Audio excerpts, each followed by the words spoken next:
안녕하세요. 톡톡 증산도 시즌3 진행을 맡은 이미향 포정입니다. 정기훈 수호사님과 한민석 포정님 자리에 모셨습니다. 안녕하세요. 안녕하세요. 네, 톡톡 증산도 시즌3로 다시 찾아뵙게 됐는데요. 시청자 여러분께 상기님 대도 진리를 전할 생각에 기대가 큽니다. 한민석 포정님, 소감이 좀 남다르실 것 같아요.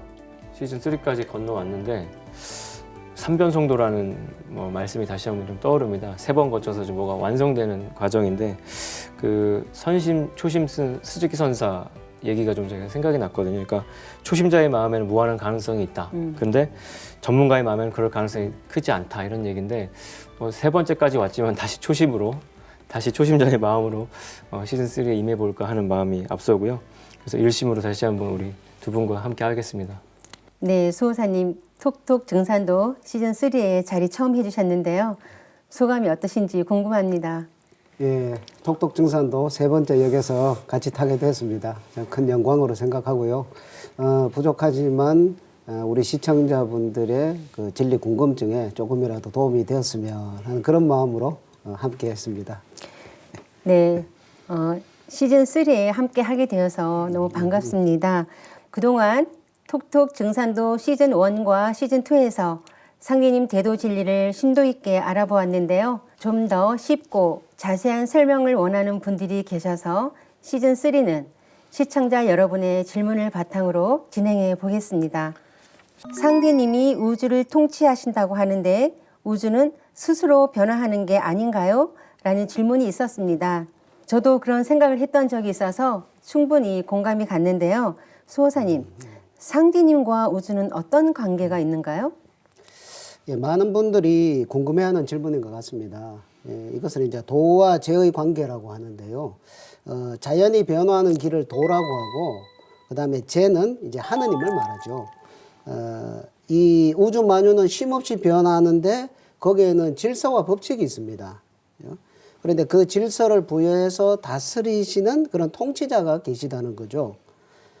마치 아주 다양한 악기를 연주를 하는데 지휘자가 이렇게 지휘를 하는 것과 비슷하다고 생각을 하시면 될 것 같아요.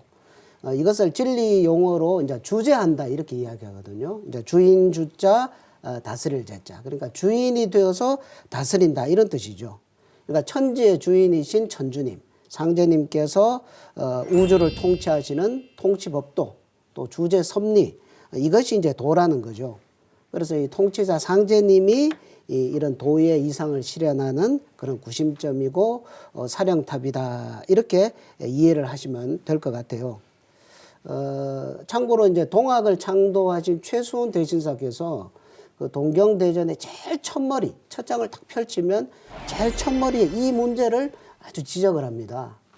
비가 내리고 이슬이 내리고 하는 이런 자연 현상들이 그냥 저절로 되는 것이라고 생각을 하지 마라. 이 모든 것이 천주님의 조화의 자취다 하면서 그 이야기를 하세요.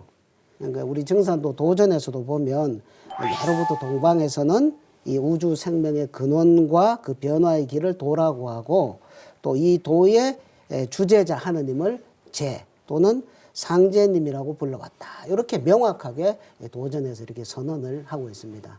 그렇게 이해를 하시면 되지 않을까 싶네요. 네, 우주는 스스로 변화하는 것이 아니라 이를 주재하시는 분이 계시는데 그분이 바로 조화주 하나님이신 상제님이시라는 거네요. 예, 그 유교에서도 이제 주자라는 그 대철인이 계시죠. 그분의 이제 주자 의류를 보면은 통치자 하느님 재는 재는 우주의 창조 원리를 맡아서 다스리시는 분이다. 그리고 이 주제 자리가 바로 세상에서 이르는 옥황대제와 같다. 이렇게 아주 이렇게 설명을 잘 해놓고 계시거든요. 그래서 우리가 충분히 찾아보면 이런 도와 재의 관계에 대해서 이해할 수 있다고 봅니다. 그래서 이제 상제라는 용어가 좀 낯설긴 한데 근데 증산도는 이 상제로 시작하기 때문에 이것부터 잘 잡고 가야 되는데 상이라고 하면은 이제 천상이라는 뜻이죠.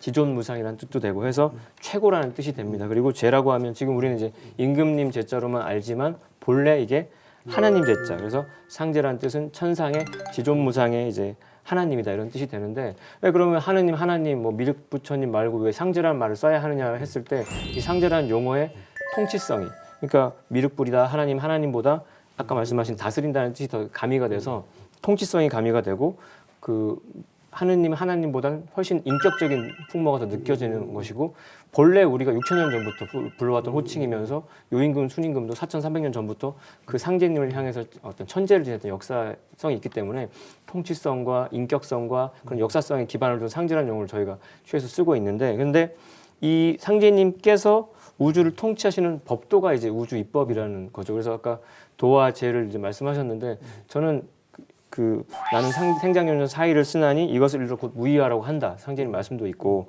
내가 천지를 주저하여 다스리되 생장연장 이치를 쓰나니 이것을 일러서 무의하라고 하느니라 하셨는데 세상이 그냥 스스로 그러게 돌아가는 것 같아도 하나님께서 주도면밀하게 이렇게 지금 이 방송이 그냥 우리끼리 얘기하는 것 같아도 주도면밀한 어떤 그런 입법 속에서 돌아가는 것처럼 보이지 않는 입법대로 우리가 이제 돌아가고 있는 건데 그래서 상제님께서 통치하시는 법도를 알기 위해서 우리가 입법 세계를 또 들여다보게 되는 거고요. 그래서 상제님이 생장염장의 이치로 잡아 돌리신 이 상제님의 이 세상을 잡아 돌린 통치 입법 자체가 참된 이치, 그게 우리가 말하는 진리다 이렇게 말씀드릴 수 있겠습니다. 네, 뭐 저도 한때 예전에 도문에 오기 전에는 진리라고 하면 저 숲속에 가서 앉아서 이렇게 닦고 앉아 있으면 그게 진리인 줄 알았거든요. 근데 그런 것 같아요. 뭐 진리라고 하면 이렇게 막연하게 생각하시는 분들이 많은 것 같은데요. 진리가 무엇인지 그 한자의 뜻이 담겨 있는 것 같은데요. 난 놓고 기억자도 모른다는 그런 속담이 생각이 납니다.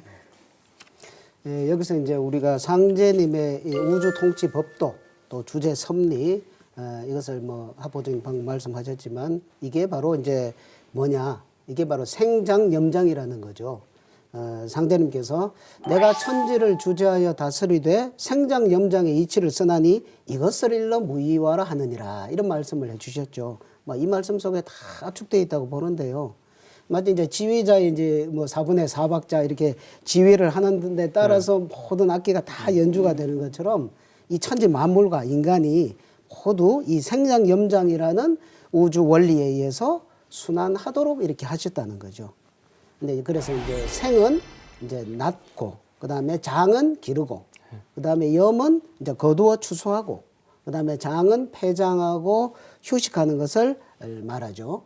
그래서 1년 4계절에서 우리가 이제 초목을 씨 뿌리고 기르고 추수하고 저장하고, 또 사람은 태어나서 자라고 어른이 되고 또 늙어서 저승에 가고, 이렇게 하듯이 이 만유는 이 커다란 4가지 이치에 따라서 순환을 한다. 이것이 이제 하나님의 큰 틀의 이 생장염장의 통치법도이시다. 그래서 이 생장염장의 그런 틀 속에서 모든 것이 돌아가는데 이 우주에도 거대한 그 생장염장의 큰 한 주기가 있는 것이 이것이 이제 우주일련이라는 이야기죠.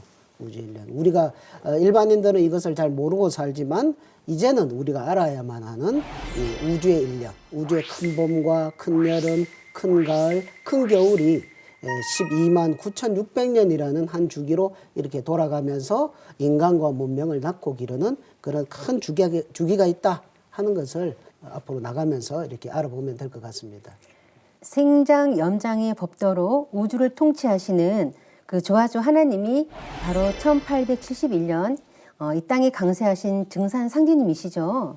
예, 그렇습니다. 예, 상제님의 이 통치 법도를 이거를 깊이 있게 탐구하고 연구하는 것이 바로 동양의 역철학이라고 하는 것이거든요. 이 역이라고 하는 것은 태고적 뿌리 문화인 신교에서부터 출발을 했습니다. 이 대자연의 변화 법칙, 또 인간의 생사 문제, 그리고 역사와 문명의 존망의 문제, 또 생명의 뭐 본질, 삶의 목적, 모든 진리 문제를 해독할 수 있는 그런 열쇠가 바로 이 역철학에 들어 있습니다. 그래서 상제님께서도 천지의 모든 이치가 이 역에 들어 있느니라. 또 태모님께서는 우주의 순환 이치를 알아야 이 길을 알 수 있느니라. 이런 말씀도 해주셨거든요. 그래서 이 현대 문명이 방황을 끝맺고 이렇게 제대로 이렇게 방향을 잡아 나갈 수 있는 것도 이 동양의 역철학이다. 상제님의 통치 법칙을 탐구하는 이 역철학이다. 이렇게 말씀을 드릴 수가 있겠습니다. 네. 그래서 이제 조화조 하나님께서 이 세상에 인간을 내실 때 이제 2가지 신비를 이제 깨치라는 명을 내리셨는데 그래서 그 명을 이제 해명해 나가는 과정이 이제 우리 문명인데 그게 이제 제가 의대생 때 다음 카페 운영한 거가 있는데 그 다음 카페의 타이틀이 신비조사단이었어요. 그러니까 어떤 신비를 깨쳐야 되냐의 문제인데 그게 하나는 인간 자신에 대한 신비를 푸는 거고요. 나머지 하나가 인간 삶의 무대이자 생명 활동의 바탕이 되는 하늘 땅, 이 천지 대자연의 신비를 규명하는 겁니다. 그럼 이 두 가지를 이제 본능적인 호기심을 가지고 푸는 게 인간의 문명인데 결국 그 현상의 신비를 탐구하면서 종교와 과학이라는 그 진리의 금자탑을 이제 쌓아 올렸거든요. 그래서 공자님께서도 일찍이 하신 말씀이 근치저신하고 원치점을 하라 이런 말씀하셨는데, 그러니까 우주의 신비의 전 면모인 하나님의 오묘한 그 존재 섭리를 가까이서 내 몸에서 찾고 멀리서는 자연 만물을 바라보면서 주가 되는 인간과 객이 되는 우주 자연을 동시에 이제 간파하라는, 그리고 그 간파의 도구로서 종교와 과학이 이제 양대 산맥으로 존재를 하는 건데요. 우리 뇌가 좌뇌와 우뇌가 있는데 좌뇌는 과학이고 우뇌가 이제 종교라면 그 좌우뇌를 이어주는 뇌교가 있거든요. 그게 앞서서 말씀하신 역철학의 세계입니다. 그래서 역이라고 하는 것이 우주의 그 대자연의 법칙을 밝힌 건데 음양의 채용 관계로서 이제 진리 이법을 깨친 거죠. 그래서 종교가 뿌리라면 이 과학은 줄기로 뻗어낸 건데 궁극의 인간 문명의 꽃을 피우고 열매를 맺는 데 있어서 그 역철학의 세계까지 꿰뚫어야 되는 건데, 그 역철학이라고 하는 것은 결국에는 그 동방 그 태고 황금 시절에 신교 문화에서 나왔다. 그래서 뭐 12지지가 태고 시절에 도술이라는 말씀도 선생님이 하셨거든요. 그래서 이 우주 입법을 밝힌 역철학 세계까지 들어가야 지금 우리 문명에 잡다하게 벌어져 있는 것들이 하나로 통일돼서 결국 한 뿌리에서 하나로 귀결되는 일시일종의 어떤 후련한 답이 나오지 않을까 생각을 해보게 됐습니다. 네, 상디님이 주관하시는 우주 만유의 운행 원리가 생장 염장이고 또 이를 해독할 수 있는 열쇠가 역철학이라고 말씀하셨는데요. 역철학이라는 게 구체적으로 무엇을 말하는 건가요? 예, 역철학의 역은 이제 변화한다는 뜻입니다. 그러니까 역이라는 글자가 해와 달의 변화를 형상해서 만든 글자고요. 그래서 그 해와 달의 변화, 그래서 역철학은 변화의 철학이다 이렇게 이야기를 할 수가 있습니다. 역은 크게 주역과 정역으로 나뉘는데요. 그 뿌리는 방금 말씀하신 것처럼 그 신교 문화의 그 천부경입니다. 천부경. 그래서 천부경에서부터 시작을 해서 이제 하도와 낙설을 바탕으로 성립되어서 지금까지 면면이 이렇게 내려와서 열매를 맺게 되었는데요. 이 천부경은 지금부터 9,000년 전 이제 우리 선조들이 이 자연의 수를 가지고서 만유의 존재와 변화 원리를 설명한 그런 최초의 경전입니다. 그러니까 81자의 짧은 글로 되어 있지만 대자연의 변화 법칙, 또 상제님의 우주 통치 법칙을 일목요연하면서도 아주 심오하게 압축적으로 이렇게 논하고 있거든요.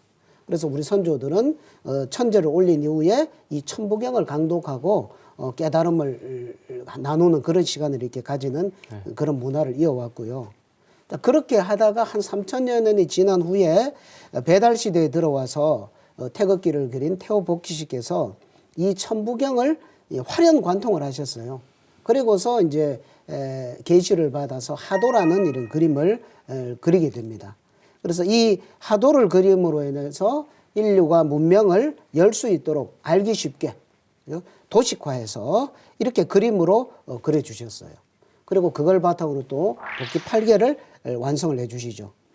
그래서 천부경에 이렇게 산재되어 있는 그 뜻을 가지고 있는 그 숫자들을 우주 공간, 내 방위의 공간에 재배치를 해서 이 만물의 변화 질서를 더 자세하게 이해할 수 있고, 거기에서 음양, 이진법 이런 체계가 나와서 이것을 문명에서 활용할 수 있도록, 이용할 수 있도록 만들어 주신 거죠. 그래서 이걸 기반으로 해서 이제 나온 복기 8개가 이 역철학의 본격적인 시작이 되게 되었던 거거든요. 그래서 태호복희씨를 인문의 시조다, 인류 문명의 시조다라고 이렇게 이야기를 하고 있습니다. 그리고 나서 또 한 1000여 년이 지난 후에 고조선의 당군왕검께서 이제 낙서를 그리시고 거기에서 그 낙서를 바탕으로 주나라를 창업한 문왕이 문왕팔계를 그리고, 그리고 공자님 때 와서 이것이 집대성이 되어서 주역이 이렇게 정립을 하게 되었습니다.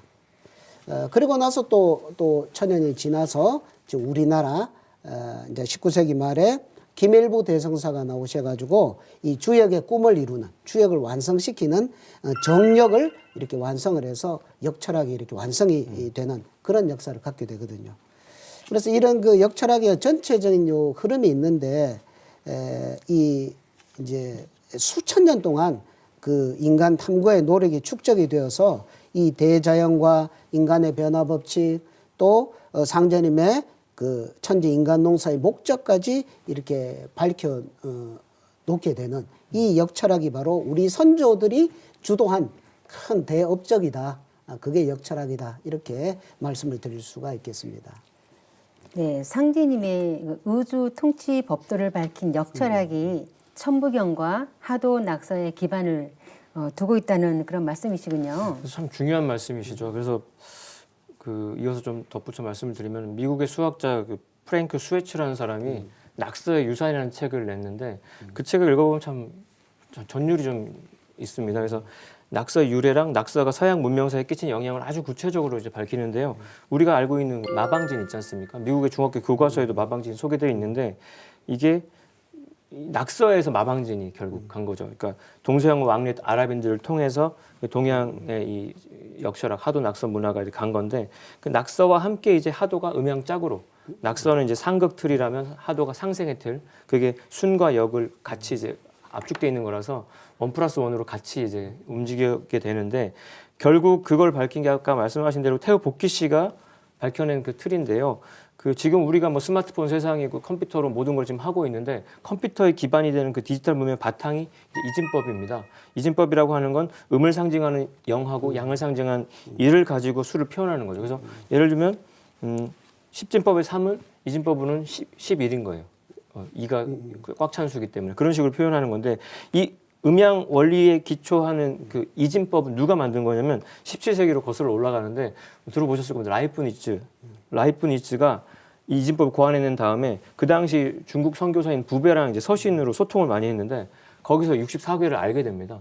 알게 된 이후에 깜짝 놀래요. 왜냐하면 자신이 개발한 이진법하고 그 음양의 바탕을 둔 64괴가 너무 상통한다는 거에 소름이 끼쳐가지고 그리고서 이제 이진법이 그리고 64개 이 체계가 수학의 새로운 광명을 줄 거라는 확신을 갖게 되고 그래서 동양 우주론의 신무함에 그 눈을 뜬 그 이 라이프니츠가 복희 씨에 대해서 묘사한 어떤 표현이 있습니다. 그게 중국이 만든 유럽의 근대라는 책.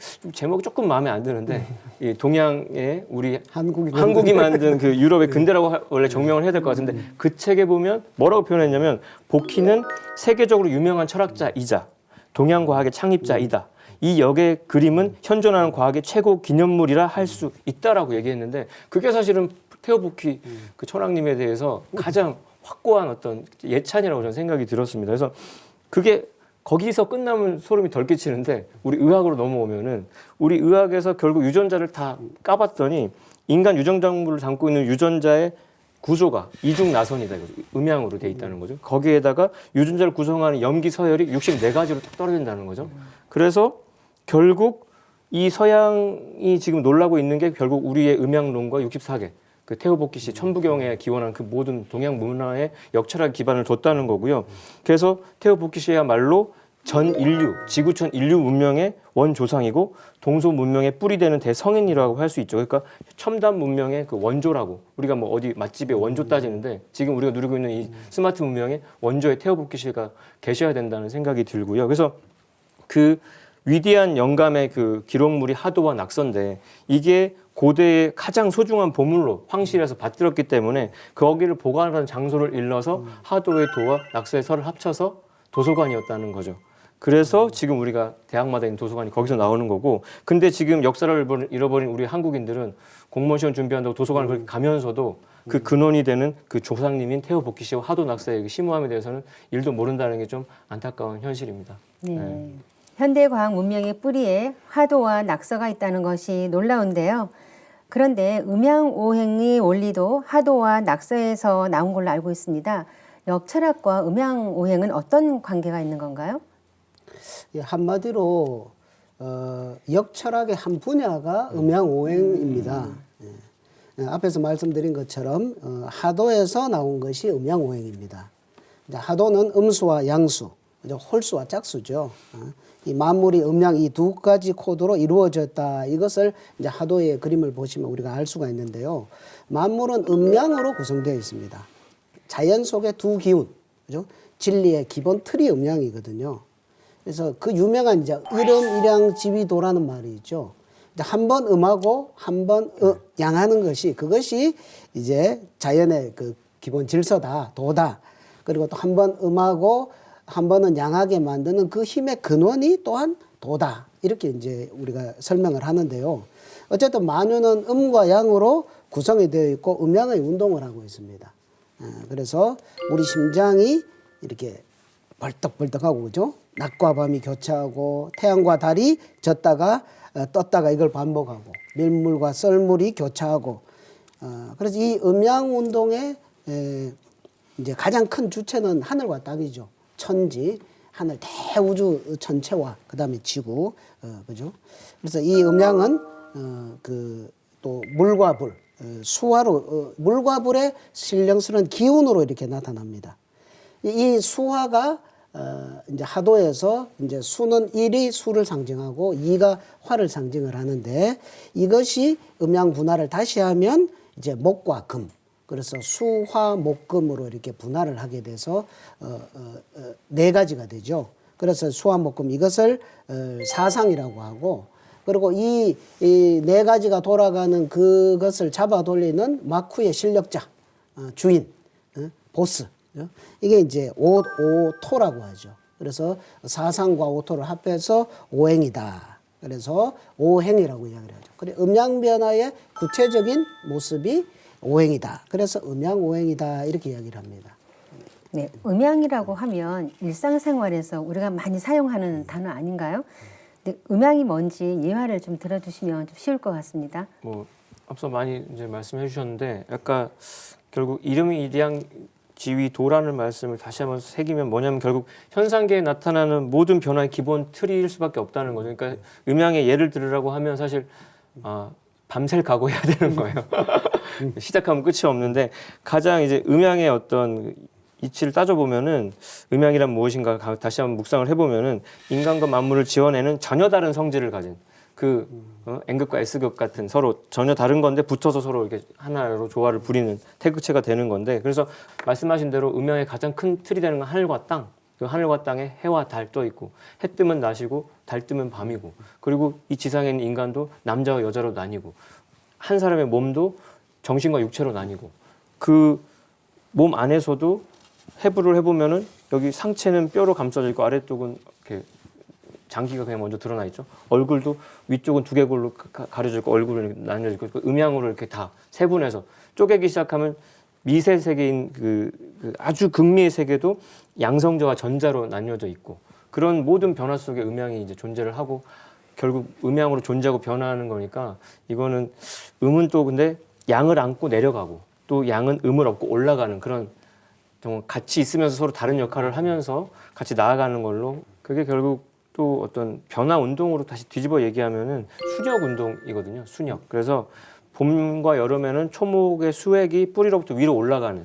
그래서 가지와 나뭇잎이 벌어져서 무성하게 자라나는 게 이제 본래 자리에부터 멀어지는 거기 때문에 분열 성장하는 양의 과정을 역한다 그래서 역운동이라고 얘기하고요. 반면에 분열의 극에서 그걸 극집반으로 다시 본자리로 돌아오는 거를 그 순운동이라고 얘기를 하죠. 그래서 그 근원으로 돌아오는 순운동을 일러 다른 말로 원시반본이다 이렇게 표현을 합니다. 그래서 시원을 바로잡아서 근본으로 바로 돌아간다는 거고 결국 앞으로 우리 이치의 세계 궁극에 보면 가을에 대개벽의 사건이 나오는데 가을 대개벽의 모든 문제를 바로잡는 핵심 주제 또한 이 원시반본인데 결국 음양운동은 하루의 사이클에서도 아침에 일터로 나가는 역운동과 다시 집으로 돌아오는 순운동 그리고 숨 쉬는 거로 따져봤을 때는 내쉬는 역운동과 다시 들이쉬는 순운동 결국 그 모든 것이 음양의 어떤 반영이라고 저는 말씀드릴 수 있겠습니다.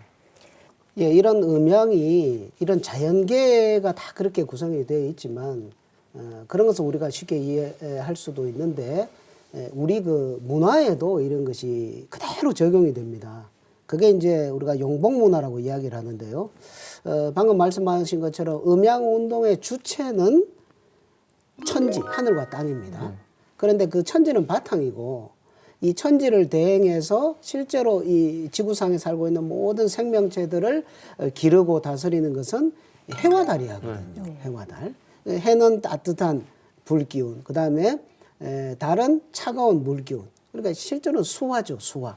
1월 수화. 그래서 실제 만물을 다스리는 것은 이제 1월 수화다. 그래서 이것이 문화 속에 그대로 그 코드가 이렇게 그대로 적용이 되어서 나온 것이 용봉 문화거든요. 용봉 문화.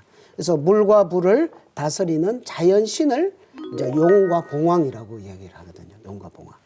그래서 문명사에서 보면은 이 용봉은 모든 인간 문화를 다스리는 그런 존재가 용봉이다. 그래서 통치자, 제왕의 상징물로서 이 용봉이 등장을 합니다.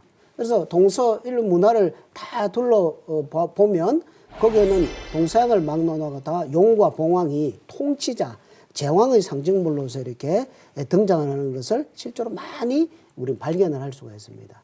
우리가 보통 용이라 그러면 중국은 뭐 우리는 용의 자손이다. 뭐 용하면 우리는 용은 우리 이렇게 이야기를 하는데 실제로 이 용봉 문화는 다 우리 동방족의 문화고요.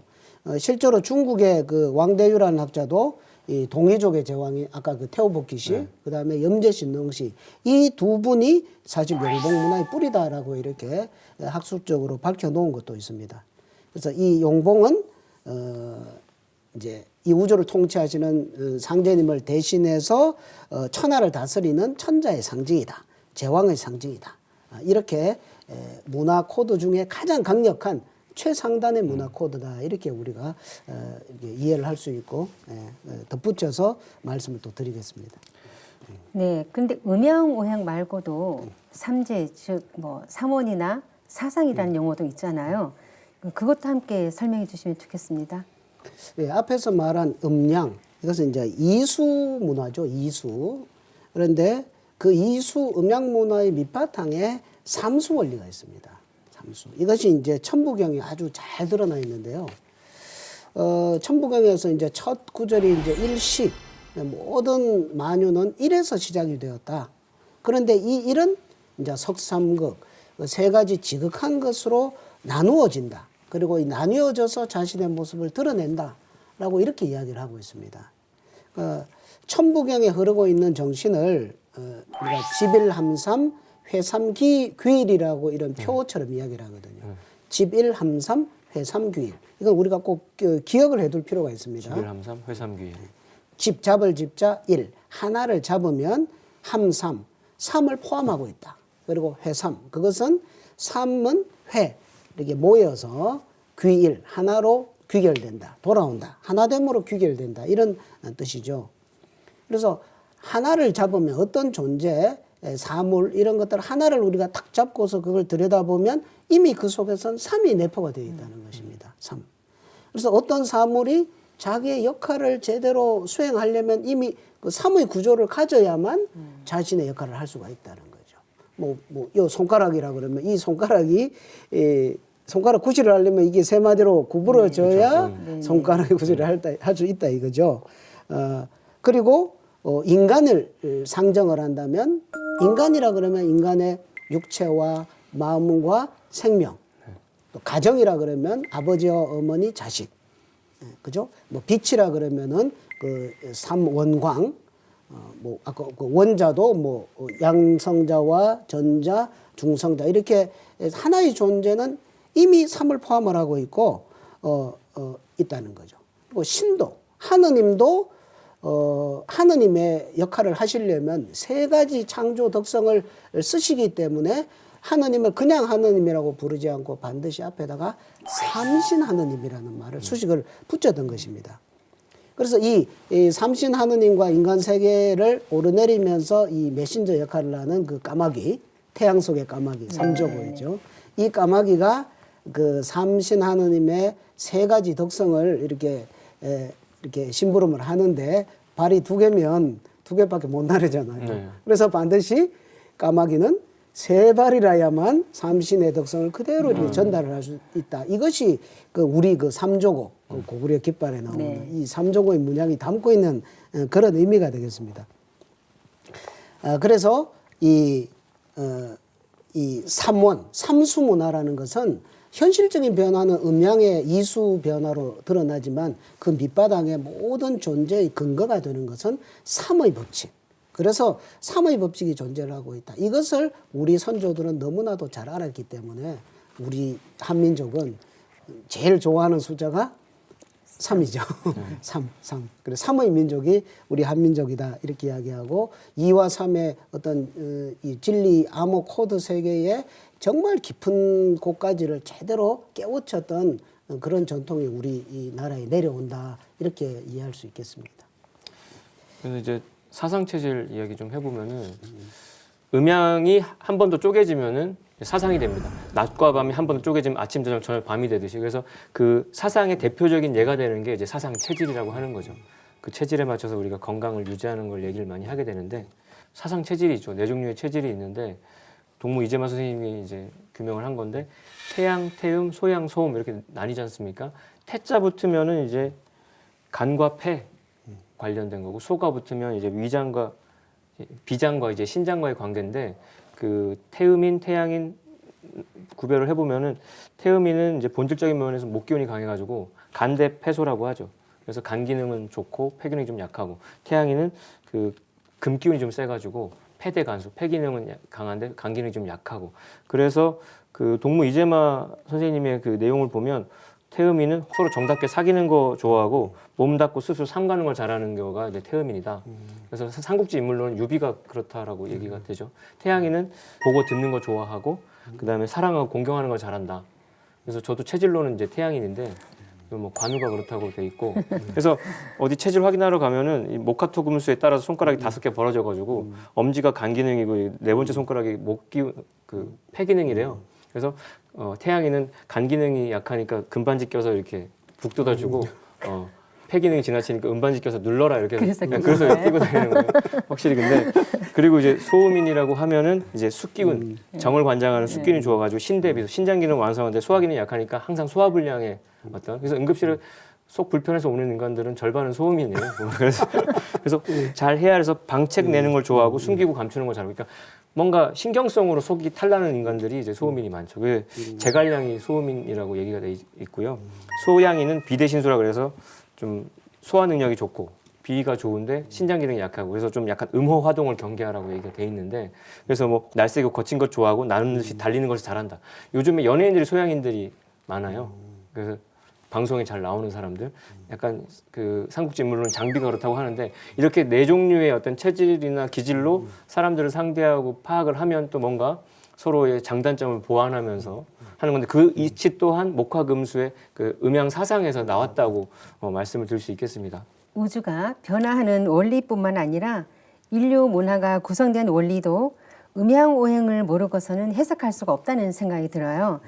그럼 오행은 무엇인가요?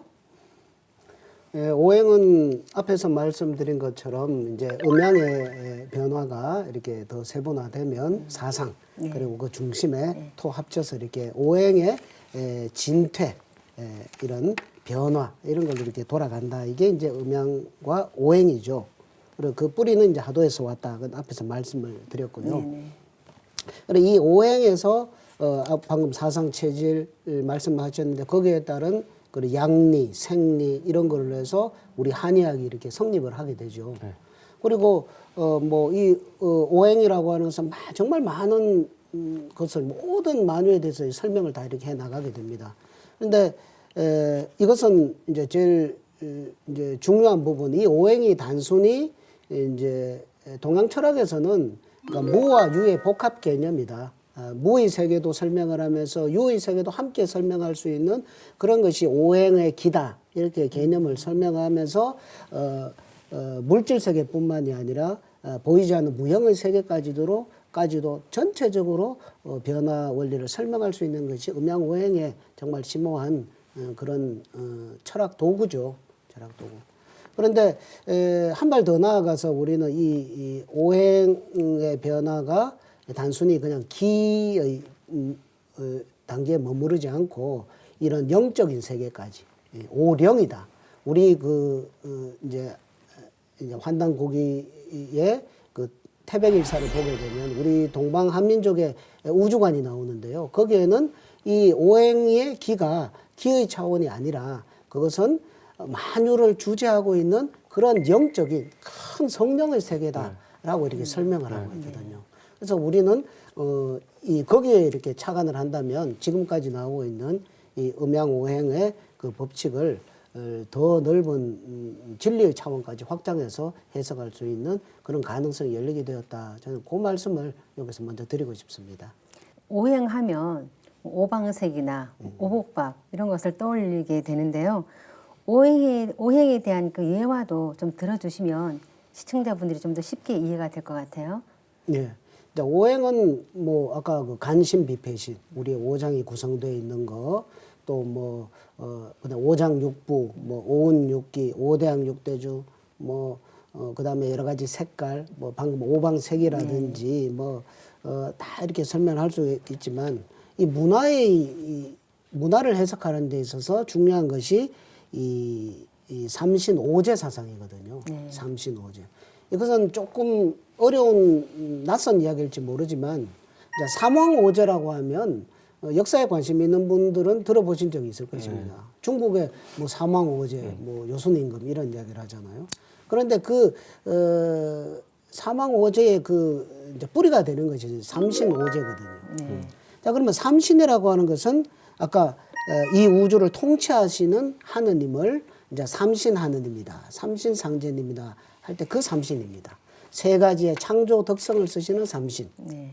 그 다음에 이제 오제는 뭐냐면 이 삼신께서 다스리시는 이 세상은 동서남북 중앙 다섯 방위를 이 세상으로 구분할 수가 있겠죠. 그리고 그 각각의 다섯 방위를 주재하는 그 주재 성령이 있다 이거죠. 그러니까 동방에는 이제 청재, 푸른 색깔에서 청재, 서방에는 백재, 남방에는 붉은색 적재, 북방에는 검은색 흑재, 그리고 중앙에는 황색 황재. 이렇게 해서 삼신께서 이 세상을 다섯 어떤 범주로 나누어서 다섯 방위로 나누어서 이 오제를 다스려서 이 세상을 다스리신다. 이 우주 대우주 성령 세계의 통치 구조가 삼신오제의 구조로 되어 있다. 이게 우리 선조들의 삼신오제 사상입니다. 그러니까 대우주 성령 세계의 이 통치 구조 이것이 이제 삼신오제고요. 여기에서 정말 많은 문화가 이렇게 펼쳐져 나갑니다. 그 삼국유사 고조선기에 보면 화농천왕께서 오셔가지고 동방백두산으로 오셔서 거기에서 풍백과 우사와 운사를 두셨다. 들어보셨죠? 그 다음에 주곡, 주명, 주형, 주병, 주선악 다섯 가지 오사를 담당하게 하셨다. 이게 뭐냐면 삼신의 세 가지 창조 덕성을 풍백, 우사, 운사로 펼쳐내고 그 다음에 그 오방에 그 오제에 하는 일을 다섯 가지 오사로 펼쳐서 이 대우주의 그 성령 세계의 통치 구조를 인간 역사에 그대로 투영을 해서 그대로 이 세상을 정말 이상적으로 다스리려고 하는 그런 문화의 그 근원이 원류가 이 삼신오제, 음양오행 사상에서 비롯되었다라는 것을 우리가 알 수가 있습니다. 그래서 말씀하신 걸 딱 들으면서 떠오르는 게 이제 그 우리 사신도라고 알려져 있는, 근데 또 알고 보면 오신도인, 그리고 그게 또 우리 명당 풍수 이론의 기초가 되는 좌청룡 우백호 얘기할 때 그 이야기를 좀 해드리고 싶은데, 사신도는 지금 네이버 뭐 백과사전 이런 거 검색해 보면요 설명이 뭐라고 되어 있냐면 사신도에 대한 도상과 관념이 언제부터 유래했는지는 분명치 않다, 모르겠다 써 있고요. 아마도 중국의 전국 시대에서 지난 시대에 걸쳐 정착된 것으로 생각된다라고 추정만 돼 있어요. 그래서 사신에 대한 개념은 오행설과 관련이 깊다라고 그냥 이렇게, 그러니까 우리가 이 세상 사람들이 그거 검색하면 그렇게 설명이 딱 돼 있는 거죠. 근데 중국 고분에 막상 가보면 지난 시대에 걸쳐 정착된 거라고 돼 있지만 사신도가 거의 안 나오고, 그 사신도는 그럼 어디서 발견이 되냐면 고구려 벽화에 가서야 정작 그 실체가 이제 드러나는 겁니다. 그래서 요 사신도 오신도 관련해서는 그럼 그거에 대한 관념이 어디서 왔냐? 네이버도 아직 모르는 그 정체가 뭐냐면 홍산 문화에서 처음 발생한 것으로 우리가 이제 얘기를 합니다. 왜냐하면 용과 봉황의 문화, 그 천자 문화가 그 용복 문화 자체가 홍산 문화에서 처음 나타났다는 건데 그럼 우리가 홍산 문화라고 하는 게 실제로 역사의 어느 시대냐? 그게 이제 배달국 시대의 이야기죠. 그래서 용봉은 사신도로 따지면 좌청룡과 남주작에 해당하는 게 용봉이라고 말할 수가 있는데요.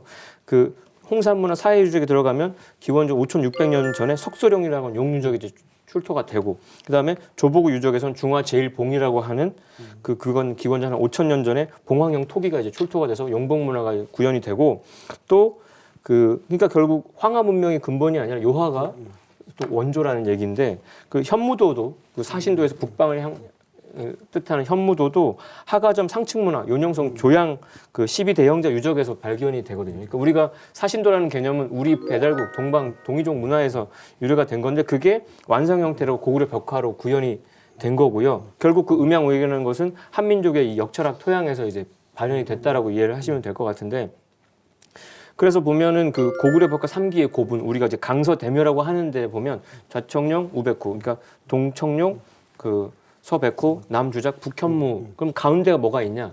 가장 중요한 가운데. 거기가 이제 아까 말씀하신 거는 배후의 그 막후의 실력자.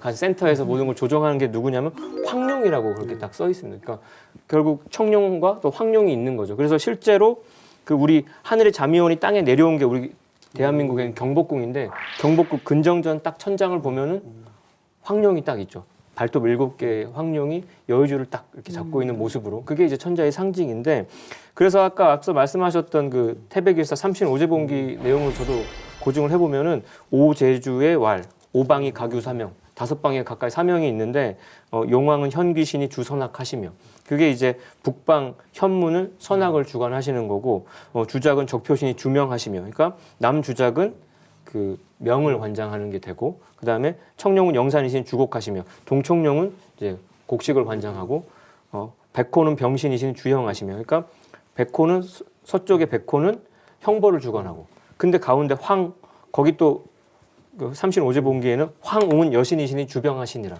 그래서 가운데는 오신도의 가운데는 황룡이거나 황웅으로 표현이 돼 있죠. 그게 이제 배달국의 여왕님이셨던 그 웅씨 왕족이 그대로 이제 그 도형화돼 가지고 그리고 또 황도깨비로도 구현이 되는데 그 도깨비는 지금 우리 배달국의 좌우지 천왕이 이렇게 구현이 돼서 우리가 그래서 명당 이론도 가운데 혈자를 두고 좌청룡 우백호 남주작 북현무 해서 앞쪽은 이제 안산이라고 해서 가장 이렇게 기운이 감싸지는 곳에 묘를 딱 주면 거기가 이제 발복이 된다 이렇게 얘기가 되는 건데 그게 결국 음양오행 이론이 또 신도와 맞물려서 이렇게 민간에 이렇게 지혜로 남아 있는 게 아닌가 생각이 듭니다. 네, 사신도는 들어봤어도 오신도는 처음 들어보는데요. 그 인류 문화가 형성된 바탕에는 그 천지가 둥글어가는 그런 법칙인 음양오행의 원리가 이렇게 있었던 거네요. 예, 이 음양오행 원리가 참 중요한데요. 지금까지 이야기한 것은 이제 음양오행의 기본 구성 틀이고요. 구성 체계고요. 이 음양오행에는 중요한 상호 법칙이 있습니다. 상호 관계가 있습니다. 그래서 이 목화토금수의 그 기운이 작동을 하면 이제 변화를 하는데 여기에는 이제 상극과 상생이라는 상호 관계를 통해서 변화를 한다는 겁니다. 그래서 이제 상생은 서로 친하다는 거고 상극은 서로 뭐 실에서 밀어낸다 이런 뜻이죠. 쉽게 생각하면. 그래서 이제 하도를 보면 이제 수화목금토가 이제 시계 방향으로 돌면서 수생목, 목생화, 화생토, 토생금, 금생수 이런 변화를 합니다. 그러니까 수생목 하면 나무에 물을 주고 나무가 좋다 그러죠. 그리고 이제 목생화 나무 불에다가 나무를 넣으면 잘 타죠. 목생. 그다음 화생토. 그다음에 이제 흙은 불을 받으면 그걸 다 이렇게 흡수를 하고 또 그다음에 토생금. 불이 타고 나면 재가 남죠. 그리고 금생수. 그리고 토생금. 그 흙 속에서 이제 또 쇠도 생기고 이제 이렇게 되는 그 선순환의 어떤 상생순환을 합니다. 그 다음에 낙서라고 하는 것은 이제 시계 반대 방향으로 이렇게 돌면서 이제 이런 네모 반듯한 이런 틀이 아니라 막 이렇게 사방 팔방으로 이렇게 복잡하게 펼쳐져 있죠. 그래서 이제 이것은 이제 상극의 법칙. 수극화, 화극금, 금극목, 목극토, 토극수. 그러니까 물로 불을 끄고, 그죠? 불은 또 쇠를 녹이고, 근데 쇠는 나무를 금극목, 나무를 자르고, 또 목극토, 목은 나무는 또 이렇게 흙을 막 뚫고 이렇게 뿌리를 내리죠. 또 토극수, 흙은 이렇게 쌓아서 제방을 만들어서 이렇게 물을 막아내고, 이런 거 서로 극하는 관계로 이렇게 돌아갑니다. 그래서 이것은 하도에서 전체 봄, 여름, 가을, 겨울이 있으면 봄, 여름 성장 과정에 이런 서로 이렇게 경쟁하고 투쟁하는 그런 법칙을 이렇게 하도로서 이렇게 표현을 낙서로서 이렇게 표현을 해내고 있는데요. 그런데 실제로 자연계에는 이 상생의 원리와 상극의 원리가 함께 공존을 하고 있습니다.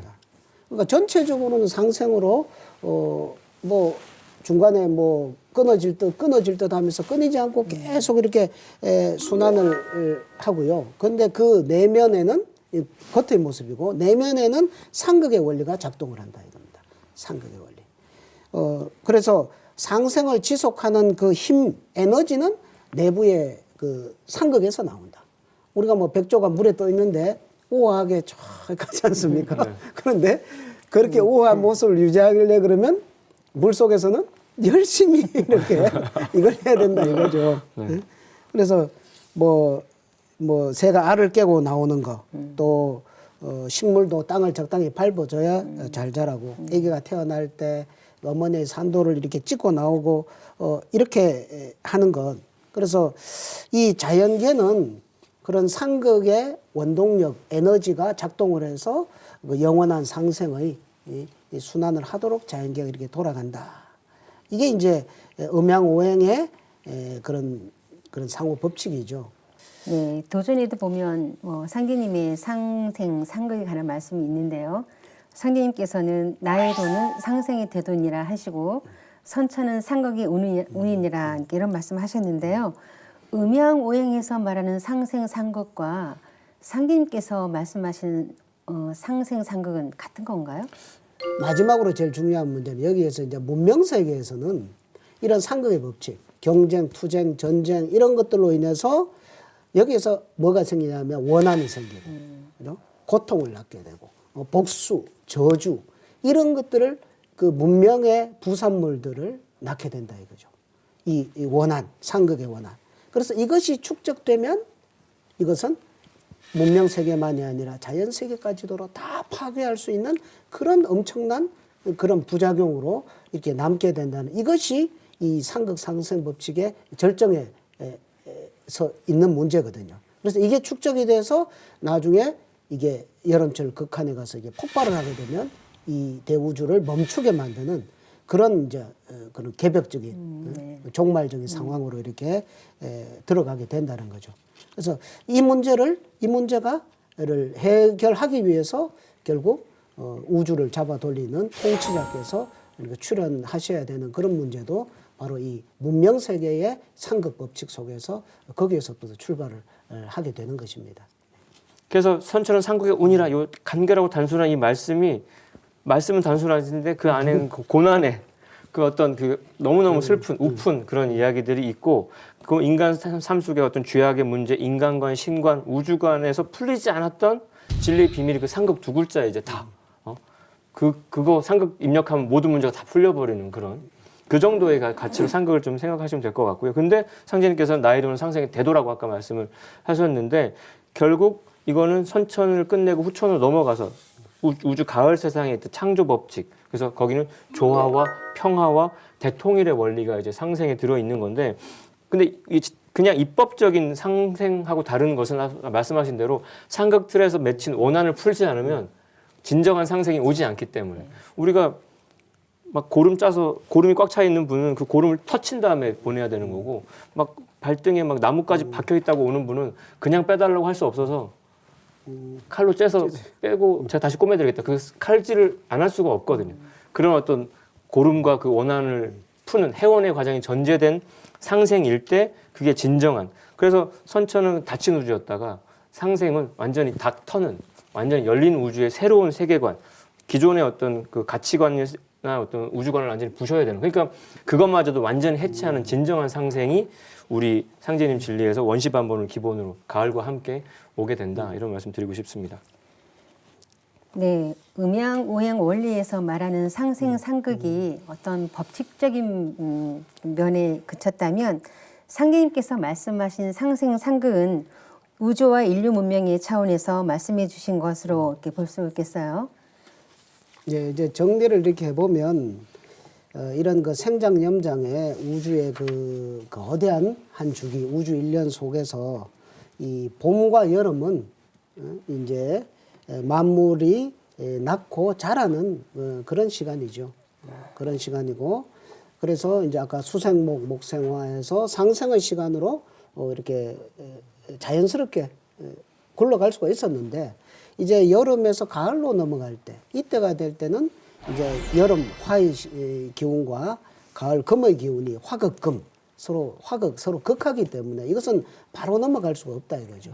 그래서 그걸 넘어갈 수 있는 유일한 길은 바로 그 중앙에 있던 토가 매개를 해서 토가 다리를 놓아서 화생토, 토생금의 이 법칙이라야만 무사히 가을 세상으로 넘어갈 수가 있다는 거죠.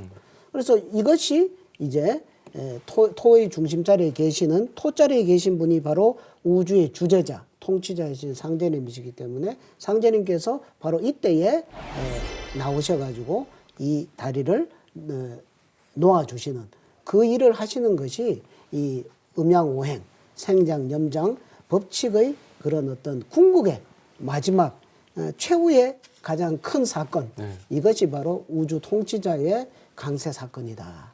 이것을 우리가 이제 이 공부의 최종 그 결정물로서 이렇게 우리가 이렇게 그거를 깨달아야 된다고 그렇게 말씀드리고 싶습니다.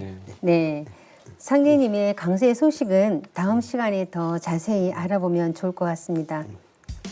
지금까지 우주를 주재하시는 조화주 하나님, 증산 상계님의 우주 통치 법도를 알아보았는데요.